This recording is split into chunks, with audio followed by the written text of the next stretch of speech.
अस्सलामुअलैकुम। आज 3 बजे में कहेंगे आपको खुशामदीद। मैं हूं आपके साथ मिसबा लगारी और मैं हूं राव बासित अली। सुप्रीम कोर्ट आईनी बेंच की खुसूसी अदालतों से मुतालिक फैसले के खिलाफ इंट्रा कोर्ट अपीलों पर समाअत। जस्टिस जमाल मंदुखेल ने इस्तफसार किया कि जो शख्स आर्म फोर्सेस में नहीं वो इसके डिसिप्लिन के नीचे कैसे आ सकता है। वफाकी हुकूमत के वकील ख्वाजा हारिस ने कहा, अगर कानून इजाजत देता है तो डिसिप्लिन का इत्तलाक होगा।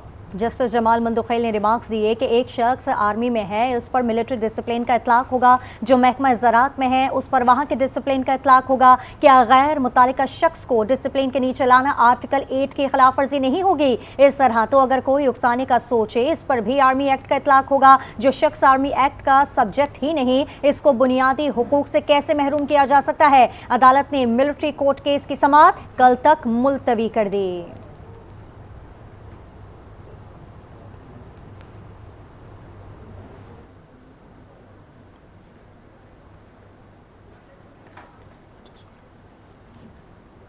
लाहौर हाईकोर्ट में मिलिट्री की तहवील में कैद मुल्जिमान को हासिल सहूलियात की मालूमात के लिए दायर दरख्वास्त पर समाअत हुई है। सरकारी वकील ने मिलिट्री तहवील में कैद मुल्जिमान को मयसर सहूलियात पर रिपोर्ट जमा करवा दी। सरकारी वकील ने बताया कि अदालत के ऑर्डर के बाद तमाम सहूलियात मिलना और मुलाकातें होना शुरू हो गई हैं। अब चारपाइयाँ भी मिल गई हैं। मिलिट्री तहवील में कैद मुल्जिमान के लिए बनाए गए सेल एक ही फर्द के लिए बनाए जाते हैं। अगर एक सेल में एक से ज़ायद मुल्जिमान को रखेंगे तो ये लड़ झगड़ सकते हैं। अदालत ने वफाकी हुकूमत की जानिब से दायर रिपोर्ट की रोशनी में दरख्वास्त निपटा दी। सुप्रीम कोर्ट ने आदलबाज़ाई की रुकनियत बहाल कर दी। इलेक्शन कमीशन का फैसला कलअदम करार। जस्टिस आयशा मलिक ने सवाल किया कि इलेक्शन कमीशन ने आदलबाज़ाई केस में हक़ाइक़ जांचने के लिए क्या इंक्वायरी की? जस्टिस अकील ने कहा कि बस बड़े साहब का खत आ गया तो बंदे को डीसीट कर दो, ये नहीं हो सकता। जस्टिस मंसूर अली शाह ने रिमार्क्स दिए कि इलेक्शन कमीशन ने तो बिल्डोजर लगाया हुआ है। जस्टिस मंसूर अली शाह की सरबराही में 3 रुकनी बेंच ने आदिलबाज़ाई की अपील पर समाअत की। बेंच ने इलेक्शन कमीशन के तरीकाकार पर सवालात उठाए। आदिलबाज़ाई के वकील सरदार तैमूर ने मौक़िफ़ अपनाया कि एक दिन मामला इलेक्शन कमीशन पहुंचा, अगले दिन कार्रवाई शुरू कर दी गई। जस्टिस आयशा मलिक ने इलेक्शन कमीशन डीजी लॉ को मुखातिब करते हुए कहा कि इलेक्शन कमीशन ने कह दिया वो दस्तावेज तो सीक्रेट है। आपके पास 2 बयान हल्फी आए थे जिसमें जीतने वाला कह रहा है एक मेरा है तो दूसरा मेरा नहीं। किस इख्तियार के तहत बगैर कार्रवाई एक बयान हल्फी को दुरुस्त मान लिया? क्या इलेक्शन कमीशन ये कह सकता है कि बस एक बयान हल्फी पसंद नहीं आया दूसरा आ गया? जस्टिस आयशा मलिक ने कहा कि क्या इलेक्शन कमीशन मुल्क की तमाम अदालतों से बालातर है? आपको किसी चीज की परवाह ही नहीं, क्या आप किसी को नहीं मानते? जस्टिस मंसूर अली शाह ने रिमार्क्स दिए कि अदालतों और मजिस्ट्रेट्स को भी नहीं मानते, खुद भी इंक्वायरी नहीं करते। क्या इलेक्शन कमीशन ऐसा ट्रायल करने का हक रखती है? जस्टिस आयशा मलिक ने कहा कि इलेक्शन कमीशन हक़ाइक़ का तयन कैसे किया? कौन सा कानून इलेक्शन कमीशन को इख्तियार देता है कि वो इंक्वायरी कर सके? वकील नून लीग ने अदालत के सवालात को अच्छा करार दिया तो जस्टिस मंसूर अली शाह ने कहा कि सवाल अच्छे हैं लेकिन अब जवाब नहीं दे पा रहे।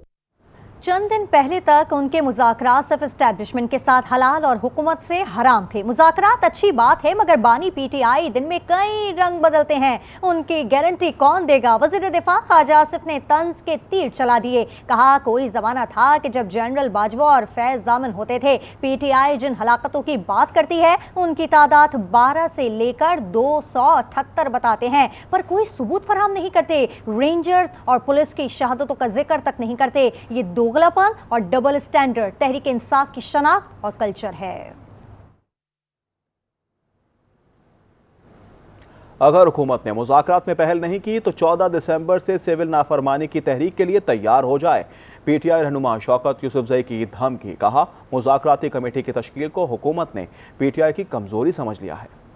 मैं सख्ती से तरदीद करता हूँ कि पाकिस्तान तहरीक इंसाफ और हुकूमत के दरमियान अब तक किसी किस्म के कोई मुज़ाकरात नहीं हुए। तहरीक इंसाफ ने ओपन मुज़ाकरात की जो दावत दी है उसको कमज़ोरी समझा जा रहा है। शायद वो ये समझते हैं कि 26 नवंबर को शिकस्त हुई है तहरीक इंसाफ को, लेकिन ये गलत फहमी हुई है। हुकूमत को शायद इस बात का अंदाज़ा नहीं हो रहा है कि तहरीक इंसाफ ने 14 दिसंबर से सिविल नाफरमानी की तारीख का ऐलान किया है और वो ऐलान अब तक बरकरार है।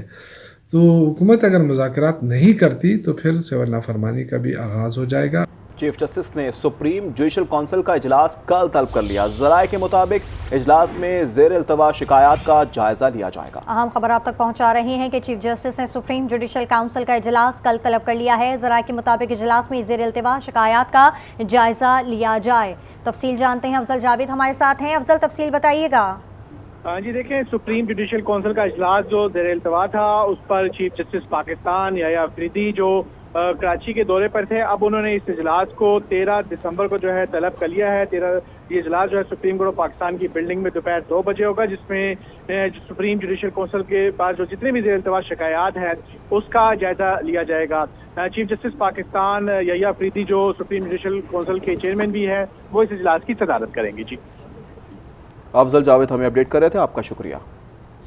खबर आपको दें कि पाकिस्तान स्टॉक एक्सचेंज में तेजी, कारोबार के दौरान 100 इंडेक्स में 2800 पॉइंट से ज्यादा का इजाफा हो गया। इंडेक्स पहली बार 1,13,600 की रिकॉर्ड सतह पर पहुंच गया।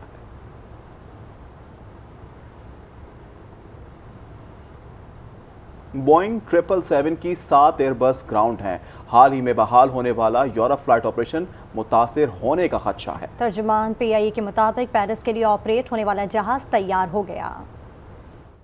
PIA के शोबा इंजीनियरिंग इंतजामिया की मुबैना गफलत और नाकस कारकर्दगी के बाइस PIA के फ्लीट में 34 में से 17 त्यारे ग्राउंड हैं, जिनमें बोइंग 777 के 7 त्यारे और एयरबस के भी 7 त्यारे शामिल हैं। ATR त्यारों में से सिर्फ 2 त्यारे ऑपरेशन में हिस्सा ले रहे हैं। त्यारों में ज्यादा तादाद लैंडिंग गियर समेत दीगर पुर्जाजात न होने की वजह से ग्राउंड है। ग्राउंड होने वाले त्यारों के पुर्जाजात भी दूसरे त्यारों में इस्तेमाल किए गए, जिसके बाइस खदशा जाहिर किया जा रहा है कि 777 त्यारे ग्राउंड होने की वजह से पेरिस के लिए शुरू होने वाला फ्लाइट ऑपरेशन मुतासिर होने का खदशा है। यूरोपीय सेफ्टी एजेंसी ने पाबंदी उठाने के साथ कौमी एयरलाइन को वाजे किया कि यूरोप आने वाले जहाजों का सख्त इंस्पेक्शन और मॉनिटर भी किया जाएगा।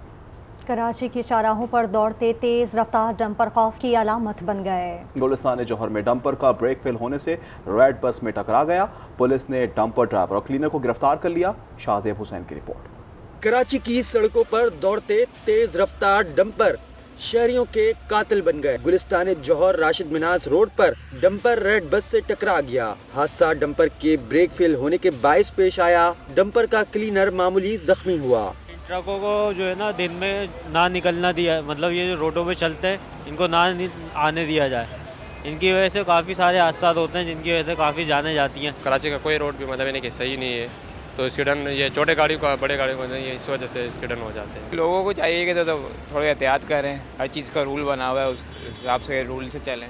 पुलिस ने डंपर ड्राइवर और क्लीनर को थाने मुंतकिल करके ज़ाब्ते की कार्रवाई शुरू कर दी। एडिशनल IG कराची ने बताया कि दिन के औकात में डंपर्स का दाखिला बंद कर दिया गया है। पुलिस ने रवां साल 479 ट्रैफिक हादसात की तस्दीक कर दी। 479 के करीब फेटल एक्सीडेंट्स हुए, 479 के करीब कीमती जानों का ज़िया है। डंपर्स टैंकर्स हैं, बड़े ट्रॉलर्स, पूरे शहर में मोर देन 50% जो एक्सीडेंट्स होते हैं इनमें इनका अमल दखल होता है। जो ज़्यादातर विक्टिम है तकरीबन 57% के करीब वो मोटरसाइकिल सवार होते हैं। पुलिस के मुताबिक अब गिरफ्तार ड्राइवरों को काबिल जमानत सेक्शंस पर भी थाने से जमानत नहीं मिलेगी। कैमरामैन शहादत बलोच के साथ शाहजेब हुसैन, आज न्यूज़, कराची। तर्जुमान दफ्तर खारजा ने कहा है कि शाम से 300 से ज़ायद पाकिस्तानी बाहिफाजत मुल्क वापस पहुँच गए हैं। पाकिस्तानियों को फौरी तौर पर वीज़ा देने पर लेबनान हुकूमत के मशकूर हैं। शाम की सलामती और खुद मुख्तारी की हिमायत करते हैं। दफ्तर खारजा के तर्जुमान मुमताज़ ज़हरा बलोच ने कहा कि आलमी बरादरी इसराइल के जंगी जराइम का नोटिस ले। इसराइल का गोलान की पहाड़ियों पर कब्जा काबिल मजम्मत है। बैरूनी मुदाखलत से शाम के मसाइल हल नहीं होंगे। शाम के शहरियों का हक है कि वो अपना मुस्तकबिल खुद तय करे। चुगरान में बर्फबारी का सिलसिला जारी है। वादी का हुस्न निखरा तो सयाहों ने यहाँ का रुख कर लिया। मज़ीद बता रहे हैं नुमाइंदा आज न्यूज़ मोहम्मद खुर्शीद। जी मैं मौजूद हूँ इस वक्त पाकिस्तान के मशहूर तरीन सियाहती मकाम शोगरान में। गुज़श्ता रोज़ से शुरू होने वाली बर्फबारी का सिलसिला वक्फे के साथ जारी है। हर तरफ बिछी हुई सफ़ेद कारबट ने वादी शोगरान के हुस्न में मज़ीद इजाफा कर दिया है। इस वक्त मुल्क के मुख्तलिफ हिस्सों से आने वाले सियाह भी यहाँ पर मौजूद हैं। रास्ते भी खुले हैं इधर के, कोई मतलब इधर इशू वगैरह नहीं है। आप भी हैं इधर, इंजॉय करें। बहुत ही प्यारा माहौल है इधर शोगरान का, तो बहुत ही अच्छा लग रहा है हमें। हमारे दोस्त भी साथ हैं इस टाइम। जगह बहुत अच्छी है पाकिस्तान, माशाल्लाह हमारा बहुत खूबसूरत है। तो मेरा सबको यही मशवरा कि आए घूमें फिरें एंजॉय करें। लोग कल आए हैं लाहौर से ना, तो कल से इधर ही हैं, तो एंजॉय कर रहे हैं बहुत ज़्यादा। जी, यहाँ पर आने वाले सयाह भरपूर तरीके से एंजॉय कर रहे हैं, जबकि सड़क जो है वो उसको मुकम्मल तौर पर शौगरान तक बहाल कर दिया गया है। KDA ने यहाँ आने वाले सयाहों से अपील की है कि वो शौगरान आते वक्त 4x4 जीप का इस्तेमाल करें। अपनी गाड़ियों को कोई में खड़ी करने के बाद वहाँ पर जीप लेकर यहाँ पर आ सकते हैं, ताकि किसी भी किस्म का कोई नाखुशगवार वाक़या रुनमा न हो सके। न्यूज़ स्टूडियो से फिल वक्त इतना है। मज़ीद खबरों और अपडेट्स के लिए आप देखते रहिए आज न्यूज़।